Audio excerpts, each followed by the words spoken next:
तर हे बजेट म्हणजे घोषणांचा पाऊस होता। काँग्रेस खासदार बळवंत वानखेडे यांनी ही टीका केली आहे। महाराष्ट्राचा म ही बजेटमध्ये नाही असंही वानखेडे म्हणालेले आहेत। जिथे निवडणुका त्या भागासाठी घोषणा करण्यात आल्यात असा आरोपही वानखेडे यांच्याकडून करण्यात आलाय।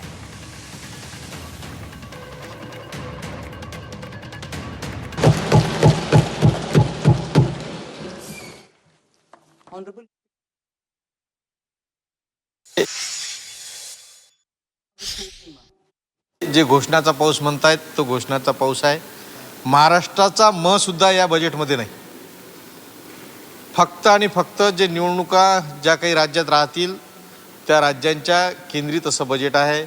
मग नारळा म्हणजे जिकडे जिकडे निवडणुका आहेत त्या त्या राज्याच्या संदर्भात हे बजेट आपल्याला पाहायला मिळेल।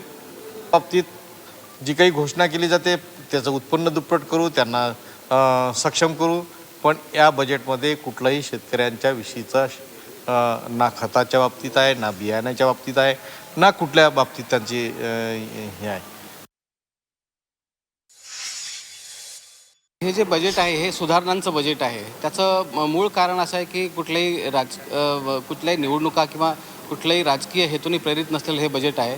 आणि त्यामुळे मुख्यतः जे आत्ता देशापुढील जे चॅलेंजेस आहेत, जे प्रश्न आहेत ते सॉल्व्ह करण्याच्या दृष्टीने हे बजेट मांडलं गेलेलं आहे। त्यामध्ये वेगवेगळ्या सेक्टर्स त्यांनी हायलाईट केले आहेत। त्यापेक्षा सगळ्यात महत्त्वाची गोष्ट म्हणजे जे काही फॉरेन सेक्टर आहे, एक्सपोर्ट इम्पोर्ट आहे, एक्सपोर्ट इम्पोर्टच्या बऱ्याच रिफॉर्म्स त्यांनी केल्यात।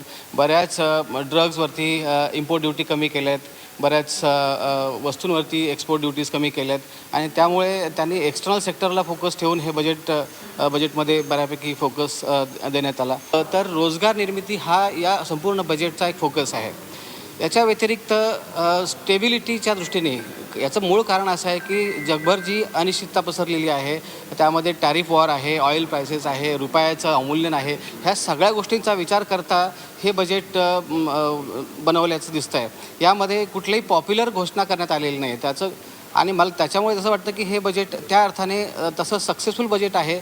जरी हे पॉप्युलिस्ट बजेट नसलं तरी देशाच्या आर्थिक स्थितीला डेफिनेटली हे मजबूत करणारं बजेट आहे।